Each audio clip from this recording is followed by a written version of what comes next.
Galera, o governo do paraibano Epistácio Pessoa, que foi o 12º presidente do Brasil, foi marcado por alguns dos eventos mais importantes da história do Brasil, como, por exemplo, o verdadeiro massacre que ocorreu durante a revolta dos 18 do Forte Copacabana, a criação do Partido Comunista Brasileiro, o PCB, que teve inspiração na Revolução Russa de 1917 no modelo soviético de política, que seria o socialismo. Aconteceu também no Brasil a Semana da Arte Moderna, a primeira transmissão de rádio para todo o território nacional, além de outros eventos muito importantes que eu vou descrever detalhadamente para vocês nesse vídeo. E se você gosta de aprender sobre a história do Brasil, então eu peço que você veja esse vídeo até o final, porque nós vamos mergulhar de cabeça nas principais transformações econômicas, sociais e políticas que estavam ocorrendo no Brasil e no mundo naquele momento em que o presidente Epistácio Pessoa chega à presidência da República no Brasil. Porque, pessoal, a década de 1920, quando Epistácio Pessoa chega à presidência, é quando ocorrem as transformações mais radicais da Primeira República Brasileira e que vão reverberar diretamente no fim da Primeira República e no início do período Vargas, lá para 1930 para frente. Então, veja esse vídeo até o final e não perca nenhum dos detalhes que eu vou informar, porque as informações que eu vou passar aqui são muito importantes para você que deseja conhecer com profundidade a história do Brasil. Então, sem mais delongas, vamos mergulhar de cabeça na história do Brasil. Mas antes de continuarmos, por favor, não se esqueça de deixar o seu like para fortalecer o trabalho do canal. Vamos lá, galera. O Epistácio Pessoa nasceu em 1865 na Paraíba. Ele já havia atuado no governo de alguns outros presidentes do Brasil, como era o Campos Salles, que foi, se não me engano, o 4º presidente do Brasil. Quando o Epistácio Pessoa se transformou em presidente em 1919, ele nem estava no Brasil. Ele nem sabia que ele havia sido eleito como presidente do Brasil.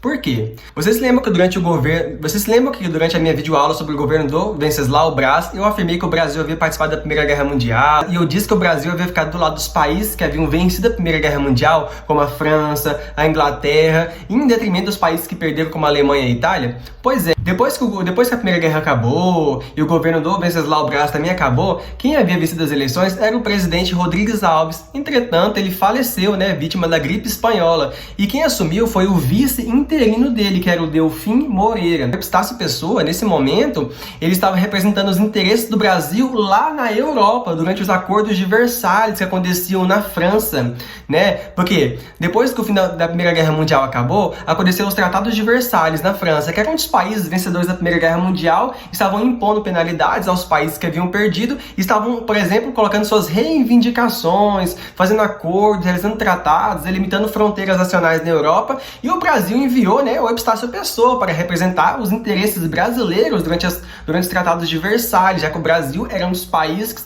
que participou ao lado dos países vencedores da Primeira Guerra Mundial.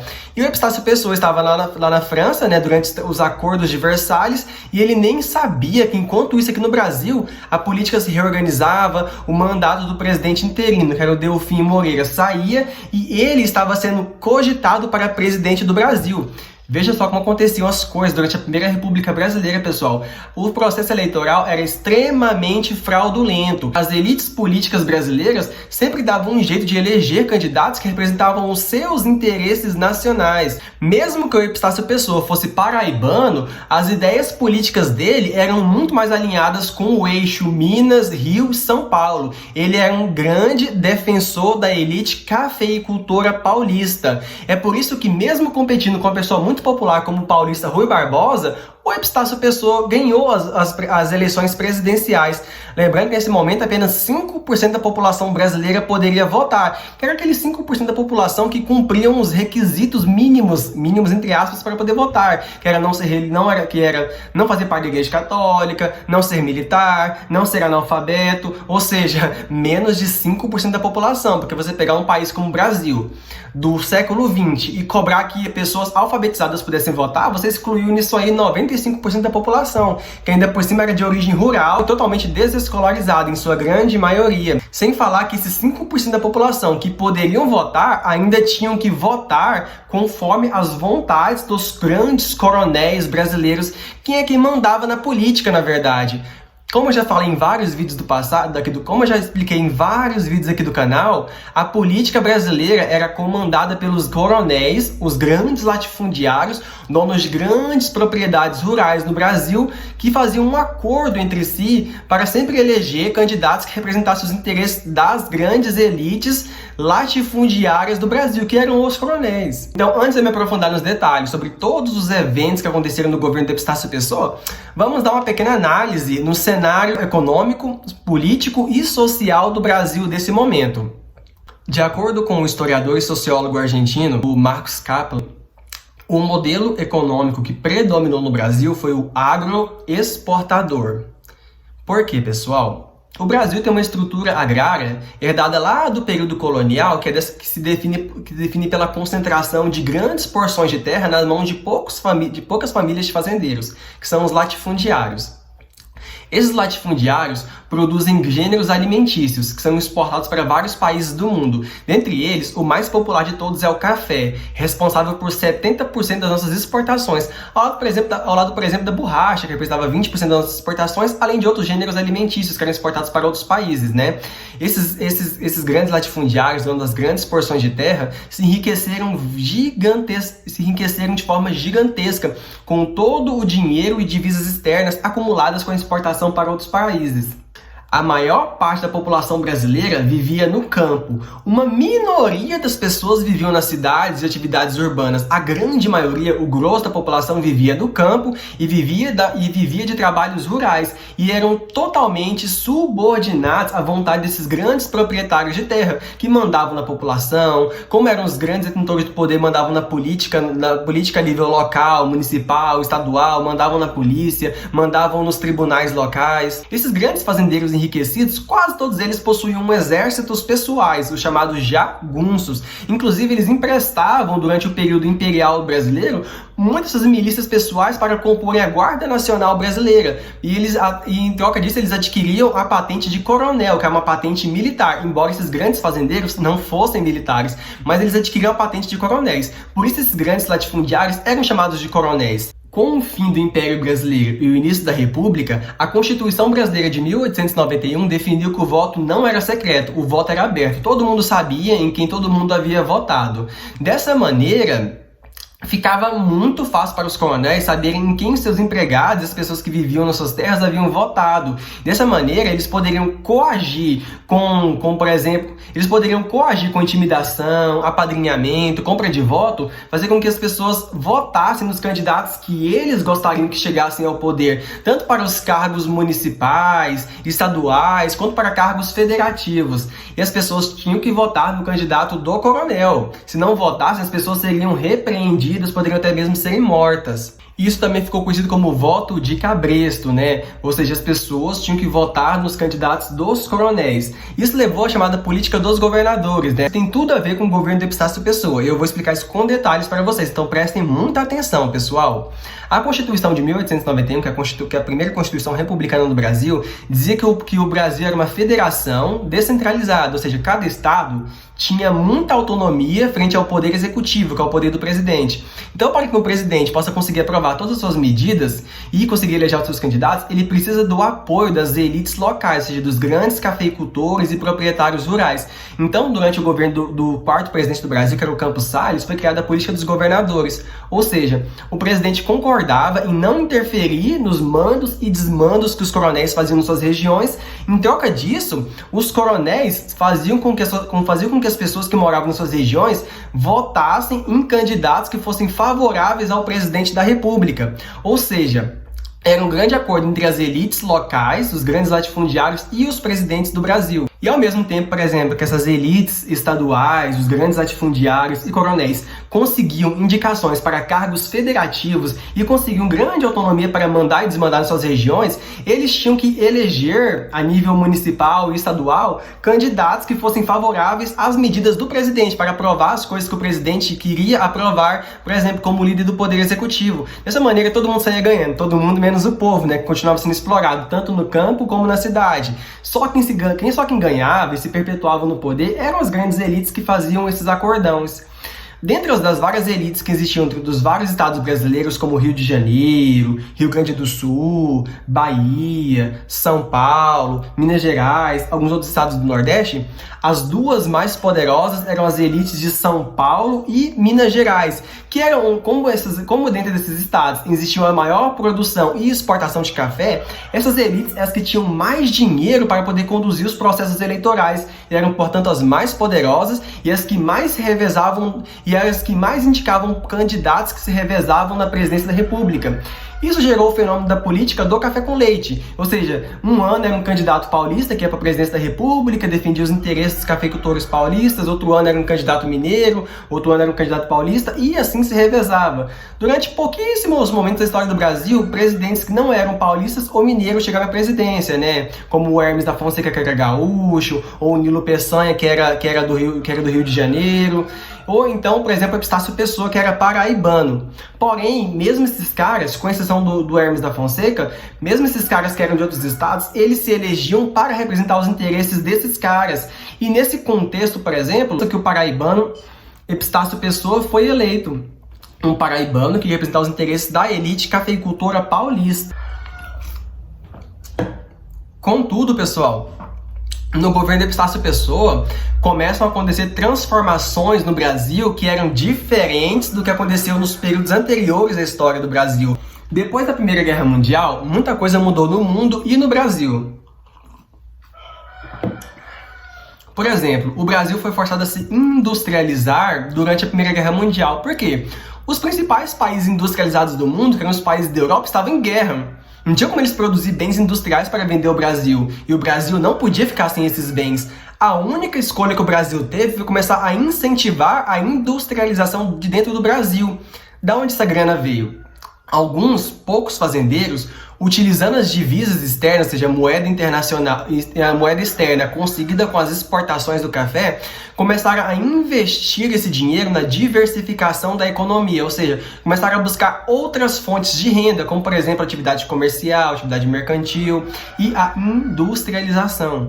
Logicamente, outro incentivo para essa industrialização foi a necessidade nacional de conseguir bens produzidos industrialmente que eles não podiam mais importar da Europa. Então, mesmo que o Brasil ainda tivesse uma grande dependência dos países europeus, principalmente na importação de insumos de produção, o Brasil conseguiu produzir as primeiras pequenas indústrias dentro do país, muitas delas até mesmo ligadas à produção do campo, né? Como por exemplo máquinas que seriam necessárias para a produção rural do campo, mas também existiam outras pequenas indústrias que foram sendo criadas no Brasil, mesmo que aquelas indústrias voltadas para a produção de equipamentos mais sofisticados ainda assim fossem encontradas nesse momento apenas na Europa.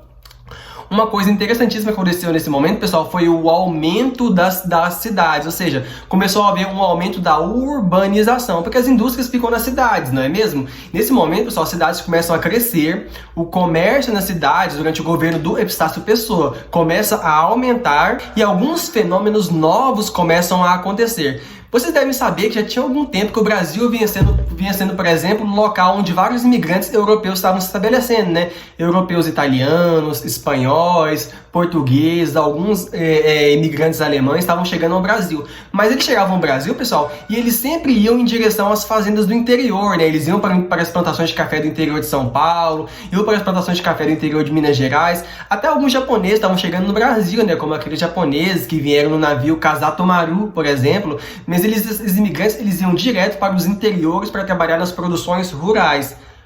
Contudo, pessoal, com o aumento da industrialização das cidades, com o aumento da urbanização, muitos desses europeus começaram a se instalar nas cidades.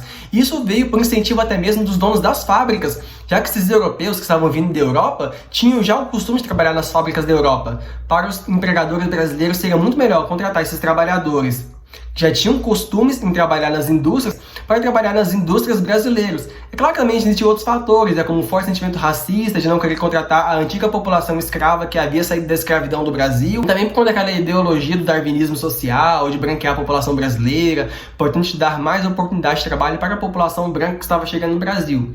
O racismo da época, né? Como a gente vai ver mais tarde, vai reverberar até mesmo no esporte, já que, como eu vou explicar para vocês mais tarde, o presidente Epistácio Pessoa proibiu que jogadores negros adentrassem na seleção brasileira, mas eu vou falar isso mais tarde. Muitos trabalhadores urbanos e fabris que estavam se concentrando nas cidades brasileiras eram nativos do Brasil, mas a grande maioria era formada por imigrantes europeus. Esses imigrantes europeus, pessoal, estavam trazendo para cá muitas ideologias que estavam pipocando pela Europa, como a ideologia do socialismo, né? A Revolução Russa havia acabado de explodir, né, lá na Rússia, né, criando a União Soviética. Trouxeram para cá a ideologia do anarquismo, do anarcossindicalismo, do anarcocomunismo. E essas ideologias eram vistas como uma ameaça pelos empresários brasileiros, pelos proprietários rurais brasileiros e pelo governo, por várias razões, né? Por exemplo, socialistas achavam absurdo que, por exemplo, os grandes latifundiários brasileiros herdassem essa enorme propriedade privada, que é o latifúndio, a terra, lá do período colonial. Anarquistas eram contra, por exemplo, hierarquias sociais e formas de dominação política. Então essa galera que buscava melhores condições de vida para o trabalhador, diminuição das desigualdades sociais e questionava a propriedade privada, que eram os grandes latifúndios, viraram alvo de perseguição do governo do Epistácio Pessoa e de outros presidentes que vão vir depois, como Arthur Bernardes. Eles também vão virar alvo de desconfiança dos chefes das indústrias. Para vocês terem uma ideia, o Epistácio Pessoa vai perseguir ferrenhamente os líderes sindicalistas, vai criar leis de proibição da atividade sindical anarquista no Brasil. Ele vai mandar fechar o jornal anarquista A Plebe e em 1921 ele vai criar a lei de repressão ao anarquismo. Ele vai mandar perseguir, prender e deportar para fora do Brasil anarquistas, anarcossindicalistas e anarcocomunistas. Ele também vai repreender violentamente todas as greves dos trabalhadores que eram incentivadas por socialistas e anarquistas. Afinal de contas, durante a Primeira República Brasileira, não existiam leis trabalhistas. E como existiam muitos trabalhadores nas cidades, e muitos trabalhadores desempregados nas cidades, o preço dos salários diminuía vertiginosamente. As condições de vida de trabalho nesse momento eram péssimas. Os salários eram muito baixos. E os líderes sindicais anarquistas ou socialistas incentivavam que os trabalhadores buscassem melhores condições de vida e fizessem greves. Essas greves eram violentamente reprimidas pela força policial. Esses trabalhadores, quando não eram presos, eram ou mortos ou deportados, e esse banho de sangue marcou fortemente o governo do Epistácio Pessoa. O mandato do Epistácio Pessoa vai de 1919 até 1922, que será quando ele será substituído pelo Arthur Bernardes. O alinhamento, pessoal, do Epistácio Pessoa com as elites paulistas ficou evidente com a política dele de favorecer mais as elites paulistas e mineiras do que as próprias elites nordestinas, que era da onde ele tinha origem, não é mesmo? Por exemplo, o Epistácio Pessoa, pessoal, ele havia realizado alguns empréstimos com a Inglaterra e com os Estados Unidos. E desse empréstimo, uma pequena porcentagem era destinado para as necessidades do Nordeste e o grosso desse montante de capital era destinado principalmente para as elites paulistas. E desse pequeno montante enviado para o Nordeste, a maior parte dele foi, por exemplo, investido no combate à seca, que marca a história do Nordeste. Foi, por exemplo, investido na construção de poços, açudes e ferrovias. Porém, a maior parte desse dinheiro foi investido nos cafeicultores paulistas e mineiros. Em 1921 aconteceu o Campeonato Sul-Americano de Futebol, em qual a seleção brasileira foi chamada para participar. Olhem como o racismo brasileiro era forte nesse momento, pessoal. Pessoas negras eram proibidas de jogarem futebol na seleção brasileira. Eram proibidas. O único critério para essa exclusão, cor da pele. Ainda existia uma forte discriminação para as pessoas negras no Brasil. Mesmo que a escravidão houvesse acabado em 1878, pessoal, há pouquíssimo tempo, para falar a verdade, essas pessoas negras ainda tinham fortíssimas dificuldades para serem empregadas pelos empregadores urbanos, para encontrarem empregos, para conseguirem boas residências para morar e não poderiam nem mesmo entrar no time de futebol brasileiro, para vocês terem uma ideia do que acontecia. Chegando no ano de 1922, dois eventos importantíssimos vão acontecer: a criação do PCB, o Partido Comunista Brasileiro, e a Semana da Arte Moderna em São Paulo. Vamos descrever os dois com detalhes. Em fevereiro de 1922, então, vai ser criado o Partido Comunista Brasileiro, inspirado na Revolução Russa, que aconteceu em outubro de 1917, na criação da União Soviética e da Terceira Internacional, que é a organização dos comunistas, que se disseminavam por vários países do mundo, a fim de divulgar por esses países os ideais socialistas e comunistas. Nessa onda de disseminação dos ideais socialistas e comunistas, da chegada de trabalhadores europeus que traziam essa ideologia para cá, foi criado o Partido Comunista Brasileiro, que questionava, por exemplo, a propriedade privada no Brasil, defendia a socialização dos meios de produção e essas coisas. Pessoal, uma coisa interessante é que o Partido Comunista Brasileiro, ele foi criado com a participação de muitos, ele foi criado com a participação de muitos anarquistas. Por quê? Com a atual situação da classe trabalhadora no Brasil, de repressão, poucos direitos trabalhistas, péssimas condições de trabalho, com a perseguição a líderes sindicalistas e com o sucesso da Revolução Russa lá na Rússia, os anarquistas e anarcossindicalistas acharam que seria momentaneamente mais favoroso se unirem aos comunistas para enfrentarem uma situação que era ruim para os dois. Surge nesse momento a galera dos anarcocomunistas. Quero ler para vocês agora, pessoal, um trecho escrito pelo historiador Marco Napolitano no livro intitulado História do Brasil Republicano. Aqui mais ou menos no capítulo A Roda da História Quer Girar Mais Rápido. Tem uma parte aqui, pessoal, em que ele quer falar sobre a criação do Partido Comunista no Brasil, na década de 1920. O cerco às organizações sindicais e a dificuldade das lideranças e sindicatos anarcossindicalistas em coordenar uma ação conjunta entre si, diante do recrudescimento da repressão do governo, além do triunfo da Revolução Russa de 1917, tiveram um grande impacto sobre algumas lideranças operárias. Em março de 1922, um manifesto assinado por anarquistas como Edgar Leonroth, Antônio Domingos, Antônio Cordon Filho, Emílio Martins, João Pérez, José Rodrigues, João Penteado, Rodolfo Felipe e Ricardo Cipriano reconhecia que a linha política libertária, ou seja, de inspiração anarquista até então dominante no movimento, não representava um resultado correspondente à enorme soma de esforços e sacrifícios. Para eles, isso se devia à falta de uma ação metódica, de mais propaganda e de organização. Os signatários se autodenominavam anarquistas comunistas revolucionários. Em meio a esse debate autocrítico, foi fundado no mês o Partido Comunista do Brasil, PCB. Não por acaso, entre os fundadores do PCB, constam os nomes de intelectuais e operários que haviam militado no anarquismo, como Abílio de Nequeire, eleito secretário-geral, Astrogildo Pereira, que mais tarde também seria eleito para o cargo de secretário-geral, Otávio Brandão, João de Costa Pimenta, Everaldo Dias, entre outros. Pessoal, a influência da Revolução Russa e dos principais teóricos e organizativos bolcheviques era clara e patente, né? Logo no primeiro congresso, o PCB demonstrou que tinha uma clara intenção de participar da Internacional Comunista, mais chamada de Terceira Internacional, né? Que era uma organização comunista sediada em Moscou.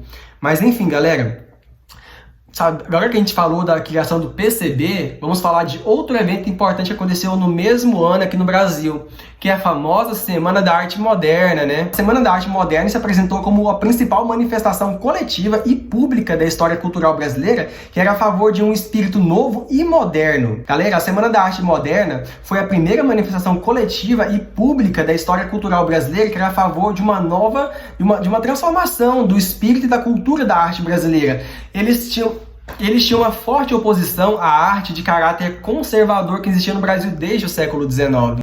Entre os dias 13 e 18 de fevereiro de 1922, pessoal, a Semana da Arte Moderna foi realizada em São Paulo. Ela contou com a presença de diversos artistas, entre eles os que se destacaram mais e são os mais famosos, por exemplo, que vocês devem conhecer, são, por exemplo, a pintora Anita Malfatti, Di Cavalcanti, Ferrignac.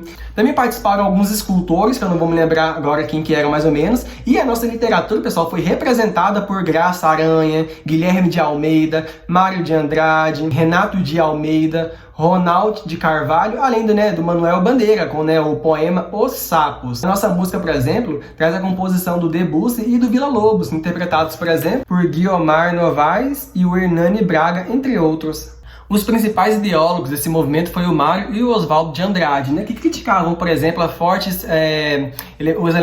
fortes elementos do conservadorismo, a falta de liberdade de expressão, por exemplo, nas artes, na literatura, na música, além da valorização de elementos nacionais da arte brasileira, além de alguns elementos europeus trazidos para o Brasil. Muitos debates públicos acerca da situação política brasileira foram realizados durante a Semana da Arte Moderna em São Paulo.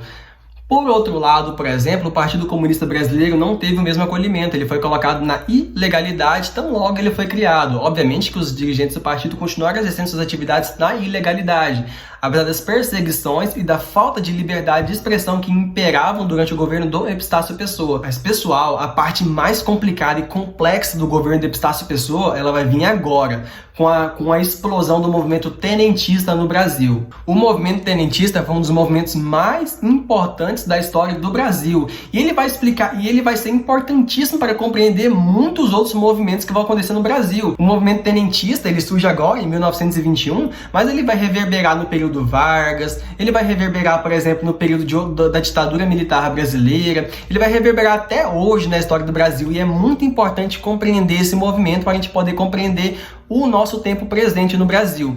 Pessoal, o que é o tenentismo? Pessoal, o tenentismo foi um movimento de crítica originado no seio do Exército e composto por militares de várias patentes do Exército. A grande maioria deles, militares de baixa patente. E embora tivessem militares de todas as hierarquias ali, a grande maioria deles eram tenentes. É por isso que o nome do movimento deles vai ser tenentismo, por causa da grande quantidade de tenentes que deram corpo a esse movimento. Os tenentistas, eles estavam cada vez mais insatisfeitos com as várias medidas que o governo Epistácio Pessoa estava colocando. Por exemplo, o governo Epistácio Pessoa, por exemplo, é marcado por várias recusas de aumentos salariais para os militares do Exército, que ganhavam pouco, embora tivessem cada vez mais relevância no cenário político brasileiro, principalmente depois da participação deles na Primeira Guerra Mundial. Contudo, eles ainda assim não se sentiam reconhecidos pelo governo. Outras insatisfações também pioraram o caldeirão de satisfação dos militares com o governo. Por exemplo, o governo nomeou um civil para manejar as pastas do Exército e da Marinha, ou seja, para ser o ministro da Guerra. Os militares não aceitavam de forma alguma que alguém que não fosse do Exército fosse ministro, por dizer que essa pessoa não tinha, por exemplo, contato com as principais reivindicações dos militares e não entendia como o Exército funcionava de verdade. Entretanto, o presidente bateu o pé e não mudou a nomeação dele. E no limiar do fim do mandato, o presidente indicou o mineiro Arthur Bernardes para a sucessão presidencial, por ser um carinha que ia continuar representando os interesses das elites cafeicultoras paulistas e mineiras na presidência. Os militares não gostavam do Arthur Bernardes, não queriam de forma nenhuma que ele fosse presidente. E em dezembro de 1921, eles solicitaram que o Arthur Bernardes não se candidatasse às eleições presidenciais e que, caso ele se candidatasse e ganhasse, pediram para que ele não assumisse o cargo ou a coisa ia ficar feia pro lado dele. O Arthur Bernardes não se intimidou, bateu o pé, se candidatou sim e foi vencedor das eleições, ou seja, ele seria o próximo presidente do Brasil. Pessoal, veja como funcionava a corrupção na Primeira República Brasileira. O cara era indicado pelas elites para se candidatar à presidência, porque sabiam que ele era um carinha que iria representar os interesses dele na presidência, e dito e feito, o cara indicado pelas elites é o cara que vai ganhar. Até porque as elites paulistas e mineiras eram as detentoras do grande capital e aquelas que poderiam investir em processos eleitorais gigantescos. De algumas formas, como eu já falei em outro vídeo aqui do canal sobre a política do café com leite, que eu vou deixar, por exemplo, num card aqui do cantinho da tela, não clica no card agora, clica só depois que o vídeo passar. As outras elites do Brasil, como a elite gaúcha, a do Rio de Janeiro, a da Bahia, e a do Rio Grande do Sul e as do Nordeste, elas meio que aceitavam, né? Aceitavam o domínio de São Paulo e Minas, desde que alguns dos seus interesses também fossem levados para a presidência da República. Contudo, dessa vez não foi assim. Se aproveitando da insatisfação dos militares de baixa patente com o presidente, a oposição, por exemplo, do Rio Grande do Sul e do Rio de Janeiro vão indicar um outro candidato para a presidência, o carioca Nilo Peçanha, que já foi presidente do Brasil. Inclusive, numa videoaula que eu já postei aqui no canal, eu disse que o Nilo Peçanha foi o primeiro presidente negro da história do Brasil. Primeiro e único presidente negro da história do Brasil. Ele já foi presidente por pouco tempo e era alvo de críticas por conta da cor de sua pele. Mas ele foi indicado para contrapor a indicação do Arthur Bernardes. O Nilo Peçanha, ele inaugurou uma técnica política que até então era nova no Brasil. Ele realizava comícios, por exemplo, no Rio de Janeiro, que aglomeravam grandes quantidades de pessoas que iam escutando ele falar. E isso dava grande força para ele. Contudo, pessoal, o Arthur Bernardes foi o ganhador, né? Porque ele tinha o apoio das elites, né? Para representar os interesses das elites mais fortes no Brasil. Porém, pessoal, os opositores não iam ficar parados. Nesse momento, começaram a rolar um monte de fake news sobre o Arthur Bernardes, para vocês verem que fake news não é uma coisa nova da história do Brasil.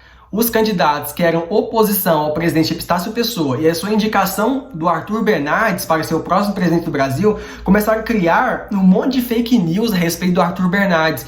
Por exemplo, começou a circular, pessoal, uma carta falsa que dizia que o Arthur Bernardes estava falando muito mal dos militares, falando muito mal da instituição do Exército. Isso, pessoal, fez com que a instituição do Exército se enfurecesse com o candidato Arthur Bernardes. Um jornal de oposição no Rio de Janeiro chegou a publicar essa carta falsa, atribuída falsamente ao Arthur Bernardes, quer dizer que hoje em dia os historiadores sabem que é uma carta falsa, chegou a publicar essa carta falsa dizendo que os militares eram, sei lá, corruptos, canalhas, e isso deixou o exército enfurecido com o Arthur Bernardes. E esse cara ganhou as eleições para ser presidente da República. E isso foi aumentando ainda mais a insatisfação desses militares da baixa patente. Foi então que eles fundaram o movimento tenentismo, que tinha algumas reivindicações muito específicas. Eles queriam que os militares pudessem participar do processo eleitoral, porque a Constituição de 1891 dizia, por exemplo, que militares não podiam participar. Eles queriam o fim da corrupção da Primeira República Brasileira, é uma das principais reivindicações deles. Eles queriam do voto secreto e eles queriam que o país investisse num processo de industrialização comandada pelo Estado, para que o Brasil pudesse se desenvolver economicamente. Pessoal, os militares, esses jovens tenentistas, eles não tinham um projeto bem definido. Eles tinham esses ideais que eles falavam, mas eles não tinham um projeto bem definido. Eles não tinham, por exemplo, um projeto que dizia como eles iriam alcançar tais objetivos, como fazer, que hora. Eles apenas tinham essas vontades, essas reivindicações, mas não tinham um projeto. Outra coisa, pessoal, que é muito importantíssimo, são dois elementos. Esses militares, eles estavam buscando um modelo político em que eles fossem incluídos, mas diferente do que a gente vê em muitos lugares, eles não queriam incluir o povão nisso. Entendem? Eles não queriam incluir as massas mais pobres da população nesse projeto deles. O principal medo era que, se incluísse a população nesse projeto, as reivindicações fossem mais do que aqueles que eles estavam reivindicando. Esses caras não estão, por exemplo, criticando a desigualdade social, a exclusão de uma grande parte da população da política, a estrutura fundiária, nada disso. Eles não estão criticando isso. Quem critica isso são os socialistas e os anarquistas. O que esses caras estão criticando é a exclusão do exército na política e um modelo que eles consideram corrupto porque eles não estão dentro. Porque a gente viu, pessoal, quando, por exemplo, um militar, o Hermes da Fonseca, conseguiu virar presidente do país, o que ele fez foi botar os interesses da família dele em primeiro lugar, junto com os interesses das elites. Ele não incluiu o povão no meio disso, muito pelo contrário, ele reprimiu o povão. Como a gente viu, por exemplo, na revolta da Chibata, que aconteceu no governo do Hermes da Fonseca. Inclusive, isso nos mostra, pessoal, que não é a primeira vez que os militares tentam adentrar na política. A adentrada do Marechal Deodoro da Fonseca, Floriano Peixoto e posteriormente do Hermes da Fonseca e agora dos tenentistas são demonstrações das quantidades de vezes que o exército tenta entrar na política brasileira. Outro elemento importantíssimo do tenentismo, pessoal, é a ideologia do salvacionismo. O salvacionismo é uma ideologia que acredita na honestidade indubitável e inabalável que só existe dentro do exército. É a ideologia que diz para os militares que apenas o exército é capaz de colocar o país na linha, combater a corrupção e criar uma ordem social positiva. Só os militares seriam honestos o suficiente e eficazes o suficiente para mudar a política nacional para um rumo melhor. Para o salvacionismo, os outros políticos são corruptos e o povo comum seria totalmente incapaz de poder participar da política, restando aos militares o dever de melhorar o país, salvar o país de alguma ameaça externa ou interna que muitas vezes é inventada para justificar a ação do exército e seria a única instituição capaz de comandar o país através de algum governo autoritário, mas que seria supostamente moralmente superior e capaz de colocar o país na linha. Guiados pela forte ideologia do salvacionismo é que os tenentistas vão agir. Guiados pela forte ideologia do salvacionismo, pelo desprezo à participação do povo, pela vontade de entrar na política e de melhorar suas próprias condições de vida, é que os militares tenentistas vão começar a participar da política e promover uma série de rebeliões militares no Brasil. Algumas vão acontecer durante o governo de Epistácio Pessoa, como a revolta dos 18 do Forte Copacabana, e outros vão acontecer durante os próximos governos. Por exemplo, o próximo presidente da República, o Arthur Bernardes, vai ter que encarar a Revolução de 1924 em São Paulo, a Comuna de Manaus, a Comuna Prestes, que são eventos que eu pretendo explicar num próximo vídeo. Nesse vídeo eu vou explicar sobre a revolta dos 18 do Forte de Copacabana, porque foi a revolta que aconteceu nesse governo que estamos estudando, que é o governo do Epistácio Pessoa. Galera, lá para junho de 1922, alguns trabalhadores pernambucanos começaram a iniciar algumas rebeliões, buscando por melhores direitos trabalhistas, e o governo de Epistácio Pessoa, como de costume, ligou para os militares de Pernambuco e ordenou que eles repreendessem a greve dos trabalhadores. Aí começa a atividade dos tenentistas. O general Hermes da Fonseca, que já foi presidente do Brasil, ligou para esses militares e falou: o governo pediu para vocês repreenderem os trabalhadores, eu tive uma ideia melhor. Vamos todos desobedecer o presidente para mostrar nossa insatisfação com os mandos e desmandos deles. Os militares, então, pessoal, fizeram um motim, desobedeceram o presidente. Pessoal, a repressão foi instantânea. O Hermes da Fonseca era chefe do clube militar, uma instituição importante para os militares.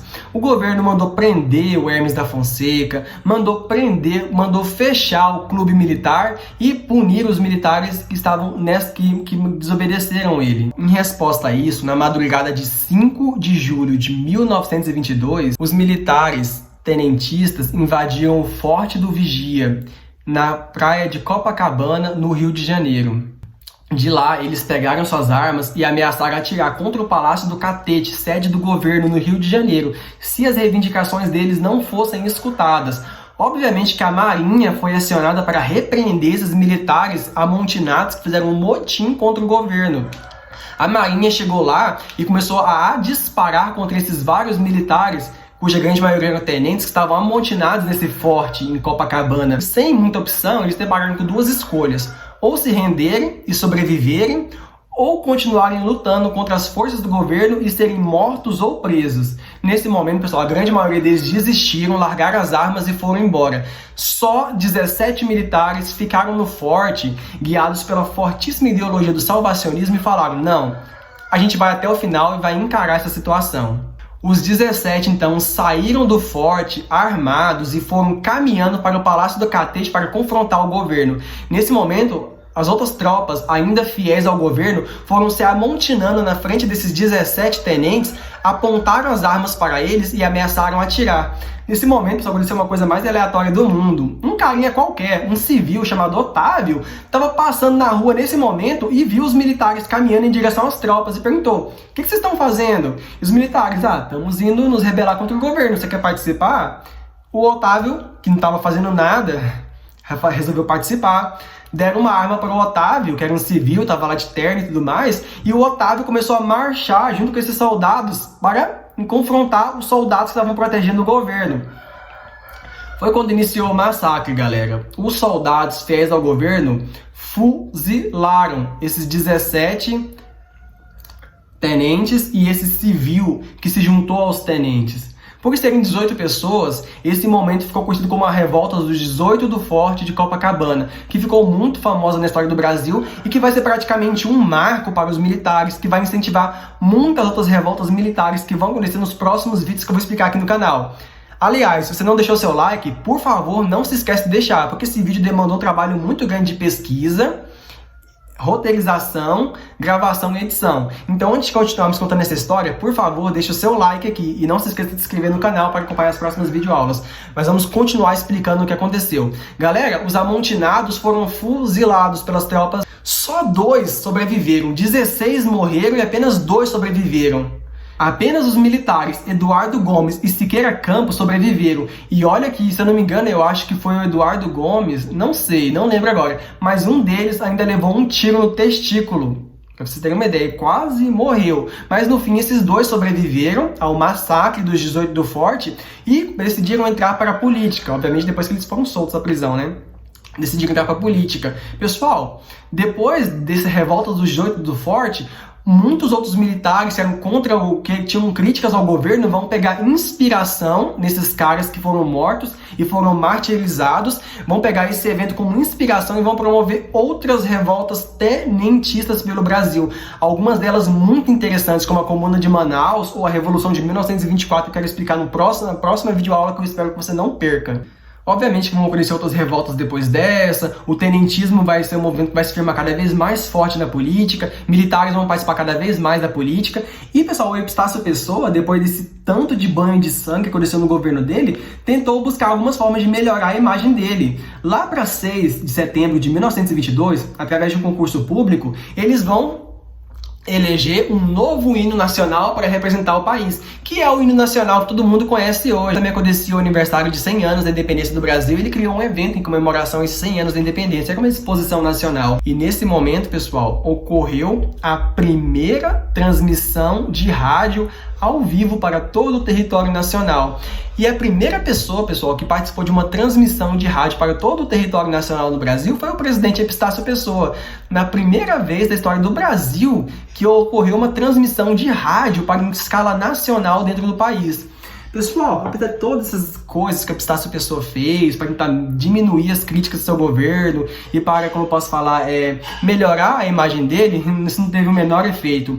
Ele continuou sendo conhecido como um dos piores presidentes da história do Brasil, aquele que acumulou mais críticas, mais oposição, e isso não conseguiu melhorar a imagem dele, galera. O governo de Epitácio Pessoa acabou em 1922, e quem vai sucedê-lo vai ser o Arthur Bernardes. Galera, a próxima videoaula vai ser porreta. O Arthur Bernardes já vai entrar com tudo na presidência. Ele já vai iniciar o mandato dele com estado de sítio. Ele já vai iniciar o governo dele proclamando que o Brasil está em estado de guerra. E eu espero que você não perca essa próxima videoaula. Eu vou encerrar por aqui porque eu tô vendo que essa videoaula começou a ficar muito grande, tá dando quase 1 hora. Não sei como é que vai ficar com os cortes e com a edição que eu vou ter que fazer, né? Mas aqui tá dando que deu quase 1 hora.